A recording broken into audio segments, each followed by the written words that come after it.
गरुड़ जी उड़ा नहीं पाए। गरुड़ जी को पता चल गया, बोले कि भगवान मैं जान गया कि आप हमें प्रताड़ना दे रहे हो, आप हमारी परीक्षा ले रहे हो। भगवान ने कहा, बोले कि मूर्ख, तू क्या सोचता है कि तू मुझे उड़ा करके ले जाता है? अरे मेरा हृदय चाहता है जब तू उड़ करके जाता है, तेरा साहस नहीं है कि तुम मुझे उड़ा करके ले जाए। गरुड़ को अपने आप पर पछतावा हुआ। भगवान विराजमान हुए। लक्ष्मी जी ने पूछा, बोले भगवान कहाँ जा रहे हो? हाँ ही कह पाए थे, ठीक आई नहीं। बोले कि हाथी को बचाने के लिए जा रहा है? नहीं कहा। हाँ कहे वैकुंठ में और थे हाथी के पास। हाँ ही कहा, इतने में तो भैया ग्राहक विपाटित मुखात हार डाला मगर कम। और गजेंद्र की भगवान ने रक्षा कर ली। किसी ने प्रश्न किया, बोले भगवान एक बात बताओ, नारायण प्रभु बचाने किसको गए थे? अरे उस हाथी को बचाने के लिए गए थे कि उस मंगर को तारने के लिए गए थे? क्योंकि भगवान के हाथ से मरना भी तो मुक्ति है। बोले भैया दरअसल बात ऐसी है, भगवान अपने भक्तों का तो उद्धार करते ही करते हैं, लेकिन जो भक्तों के भी चरणों को पकड़ करके रखता है भगवान पहले उसका उद्धार करते हैं। भगवान कहते हैं कि मैं मेरे भक्तों के अधीन हूँ और मेरे भक्त मेरे अधीन है। इसलिए भैया यदि संग करना हो तो किसी भगवत भक्त का संग करना कि वो आपका हाथ पकड़ करके ठाकुर जी के हाथ में दे दे, और एक बार भगवान से लगन लग जाए भैया तो फिर जीवन में आनंद ही आनंद है।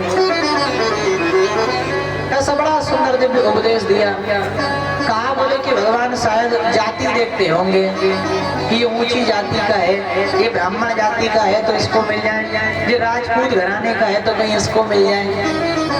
सुखदेव जी महाराज ने कहा, बोले कि भैया विदुर जी की क्या जाति? विदुर जी तो दासी के पुत्र थे ना, लेकिन उनके घर जाकर के भगवान ने केले के छिलकों का भोग लगाया। बोले कि भगवान ने केले के छिलके का? बोले हाँ। बोले कि भगवान ये कथा मैं सुनना चाहता हूँ। परीक्षित जी महाराज ने जब बड़ी प्रेम से इस कथा को पूछने का जब निर्णय किया तो बड़े सुंदर शब्दों में आज श्री शुक्राचार्य जी महाराज वर्णन करने लगे। बोले कि भैया जब कौरव पांडवों ने बहुत प्रयास किया पांडवों को मारने का, तो भगवान एक दिन शांति दूत बन करके गए समझाने के लिए दुर्योधन को। और उस समय उससे पहले विदुर जी महाराज ने बहुत समझाया कौरवों को। बोले कि तुम मान जाओ, अरे पांडव तुम्हारे दुश्मन नहीं है, कितनी तुम्हारी सेवा करते हैं, तुम नहाने के लिए बैठते हो तो पहले तुम्हारे लिए गर्म पानी धर देते हैं, तुम सोने जाते हो तो तुम्हारा बिस्तर कर देते हैं, कितना आदर करते हैं तुम्हारे भैया तुम्हारे, और तुम उनको ही मारना चाहते हो। भैया एक बात हमेशा ध्यान रखना, कभी अपनों को कभी तकलीफ मत देना। जो अपना है, जिसे हम अपना मानते हैं, उसके हृदय को कभी मत दुखाना। क्योंकि कई लोग होते हैं जो अपनी पीड़ा का बखान नहीं कर पाते, पीड़ा को कह नहीं पाते, वो हृदय में अंदर ही अंदर घुटते रहते हैं। बोले कि इससे तो हम इतना प्रेम करते थे, इसको तो हम अपना समझते थे, लेकिन ये हमारे प्रति इतनी बुरी दुर्भावना रखता है। कभी भैया अपने को मत सताना। और हम तो कहते हैं, बोले भैया सताना ही काहे को है, किसी को मत सताओ। आपको यदि सुख रहना है, सुखी रहना है, तो इसके लिए एक सूत्र जीवन में अपना लो। जो चीज आपको अपने लिए अच्छी नहीं लगती वही चीज आप दूसरों के लिए करना छोड़ दो, आप सुखी हो जाओ। आपको कोई गाली दे आपको अच्छा लगेगा? मुंडी हिल रही है, हाँ अच्छा लगेगा महाराज, दो नहीं दो हैं। आपको कोई बुरा भला कहेगा, आपको कोई गाली देगा, आपके बारे में कोई बुराई करेगा, आपको अच्छा नहीं लगेगा। इसीलिए भैया आप भी करना छोड़ दो, अपने आप जीवन बदल जाएगा। भैया जो चीज आपको खुद को बुरी लगती है वो चीज दूसरों के लिए करना छोड़ दो, आप सुखी हो जाओ। यही जीवन का मूल मंत्र है। खूब समझाया। दुर्योधन से कहा, बोले कि भैया तुम ज्यादा मत करो, 5 गांव दे दो, लेकिन फिर भी नहीं दिया। एक दिन धृष्टराष्ट्र को समझाया विदुर जी महाराज ने। बोले कि राजन एक बात बताएं, यदि एक व्यक्ति का त्याग करने से यदि पूरा संसार सुखी रहता है तो उस एक व्यक्ति का त्याग कर देना चाहिए। और तुम्हारे इस चंदन जैसे वन में सारे कौरवों के बीच में एक दुर्योधन बबूल का पेड़ है, इसलिए तुम दुर्योधन को अपने राज्य से निकाल दो। बोले कि वो बहुत बड़ा आस्तीन का सांप है।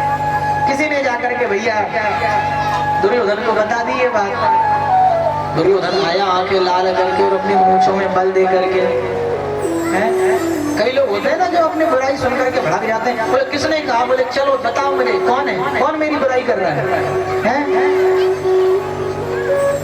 हम जाएंगे, जाकर के खूब लड़ेंगे, वो 2 गाली देगा तो हम 18 सुनाएंगे। हैं? हम करते हैं कि नहीं करते हैं ऐसे? भैया कोई आपके बारे में बुरा कह रहा है, आपके बारे में कोई बुरा विचार रहा है, तो आपने भी उसी के भांति उसको आपने गाली दे दी, उसने आपको गाली दे दी, तो फिर उसमें और आप में अंतर क्या है? कोई आपको बुरा भला कह रहा है तो उसको सुनने का साहस रखो जितना हो सके। लेकिन एक बात हो, शास्त्र कहता है अति सर्वत्र वर्जयेत, ज्यादा अति भी मत करो।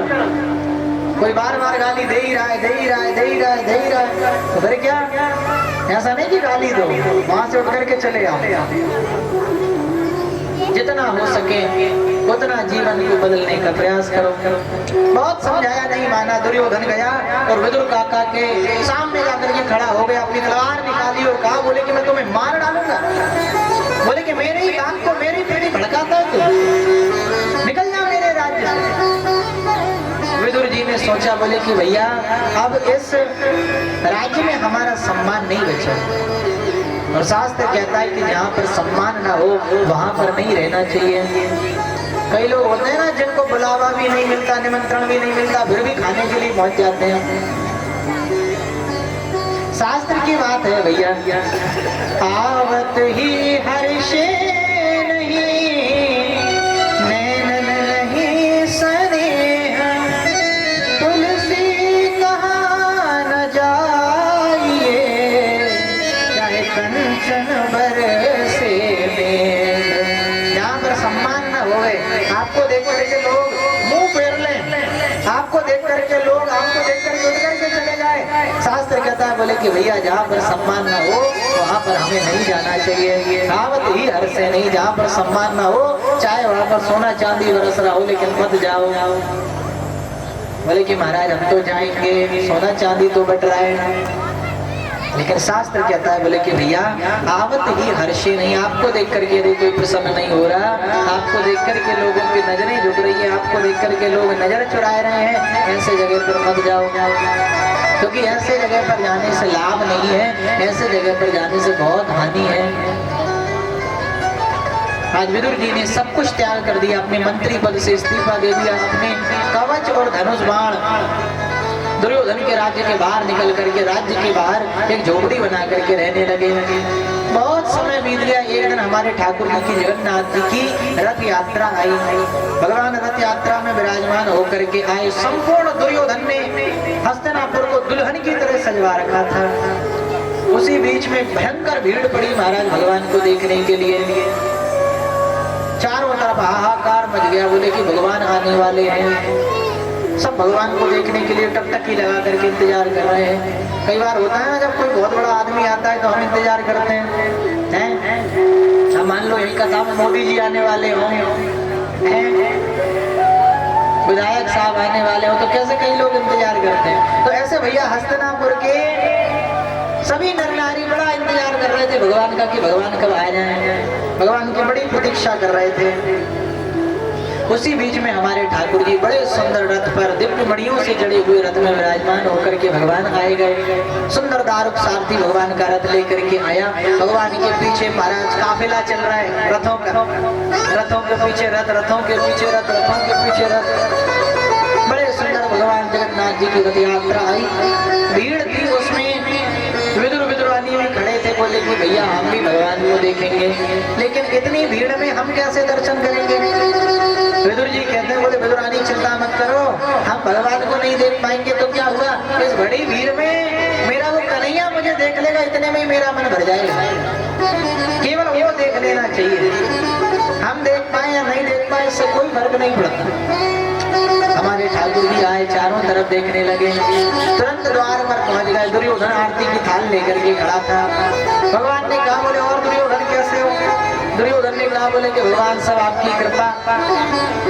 तुरंत दुर्योधन से भगवान ने कहा, बोले एक बात बताओ, पांडव तुम्हारी कौन लगते हैं। बोले हमारे सगे चाचा ताऊ के बेटे हैं। बोले तो फिर तुम्हारी आधे हिस्से के भागीदार हुए कि नहीं हुए। हाँ बात तो ठीक है। बोले कि मैं ये कहता हूँ तुमसे कि तुम आधा राज्य मत दो, तुम मात्र 5 नाव पांडवों को दे दो, मात्र 5 नाव दे दोगे, उसमें ही ना समझाने का उन्हें प्रयास करूंगा। उठ करके खड़ा हो गया, आरती की थाली बगल रख दी, बोले सूच्यग्रे ने उदास्यामी बिना युद्धेन केशव। बोले ठाकुर जी एक सुई के नोक के बराबर जमीन भी बिना युद्ध के नहीं दूंगा। महाभारत के युद्ध के बारे में कहने लगा। भगवान ने कहा, बोले कि तू युद्ध का परिणाम जानता है? अरे न जाने कितनी स्त्रियां विधवा हो जाएंगी, न जाने कितनी माताओं की मांग का सिंदूर उजड़ जाएगा, न जाने कितने बालक अनाथ हो जाएंगे। अरे युद्ध का स्वरूप बहुत भयानक है भैया, और तू युद्ध की कहता है? बोले कि मैं कुछ नहीं चाहता, मैं तो युद्ध करना चाहता हूँ। तुरंत धृतराष्ट्र ने हाथ दबाया, बोले कि अंदर गए भी नहीं और यहीं पे जलाना चालू कर दिया तूने। दुर्योधन कहने लगा, बोले भगवान देखो ये राजकाज की बातें तो बाद में होती रहेंगी, एक काम करो, मेरी माता गांधारी ने 56 भोग बनाए आपके लिए। बोले कि भैया देख, भोजन या तो तब किया जाता है जब भूखा हो आदमी, और या फिर भोजन कराने वाले के मन में श्रद्धा हो। ना तो तेरे मन में श्रद्धा है, ना मेरे पेट में भूख है। और रही भोजन की बात, तो पहले से ही विदुर काका के घर में हमारा निमंत्रण आ चुका है। विदुर जी दूर से देखा, देख करके भौचक के रह गए, बोले मेरी इसकी कब बात भाई है? जबरदस्ती में निमंत्रण बताया रहा है। भैया कन्हैया का कोई भरोसा नहीं है कब आ जाए। विदुर जी भागे वहां से, बोले कि जाओ जाकर के गोबर का चौका लगाओ, मैं जाऊं जाकर के कन्हैया के काजे माखन मिश्री लेकर के आऊं, पता नहीं कब आ जाए। तुरंत भगवान अंदर भी नहीं गए, सारी भीड़ में से होकर के भगवान पहुंचने लगे विदुर जी के घर में। उधर विदुरानी घर में स्नान करने लगी, बोले कि मैं नहा और फिर ठाकुर जी के लिए बढ़िया व्यवस्था करूंगी, भोजन बनाऊंगी। जितने में हमारे ठाकुर जी तो निकल गए विदुर जी के घर की तरफ। कुम्भनदास जी महाराज बड़ा सुंदर इसका वर्णन करते हैं अपने भाव से।